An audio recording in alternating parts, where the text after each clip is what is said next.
geweest. Iedereen is snel en veilig door onze bedrijfshulpverlening naar buiten geleid. En dat is natuurlijk het allerbelangrijkste op het moment dat je met een brand in je gemeentehuis wordt geconfronteerd. Het gevolg van die brand is dat we op dit moment geen stroom hebben en daarmee is het gemeentehuis vandaag de hele dag gewoon gesloten. We kunnen daar niet werken. En er hangt ook een brandlucht en dat zal nog wel langer duren dan vandaag. Heeft dat natuurlijk invloed op onze dienstverlening aan inwoners. Die kunnen nu niet aan onze balie komen voor een paspoort of rijbewijs. Maar het overgrote deel van onze dienstverlening gebeurt gelukkig online. Onze systemen zijn veilig, die zijn ook actief. Onze noodvoorzieningen die hebben daar gewoon goed in gefunctioneerd. En we hebben ook geen gebruik hoeven te maken van onze uitwijkvoorzieningen. Eigenlijk onze normale procedures die werken gewoon. Ons klantcontactcentrum waar inwoners mee bellen, dat is ook gewoon operationeel. Het grootste probleem is dus dat baliebezoek op dit moment niet mogelijk is.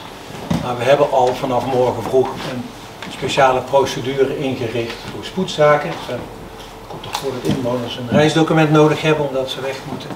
Een paspoort of een aangifte van geboorte of overlijden moeten doen. Dat kan vanaf morgen weer met een speciale procedure. En de verwachting is dat we dat vanaf volgende week ook weer stap voor stap kunnen gaan opschalen naar een normale dienstverlening en normale openingstijd.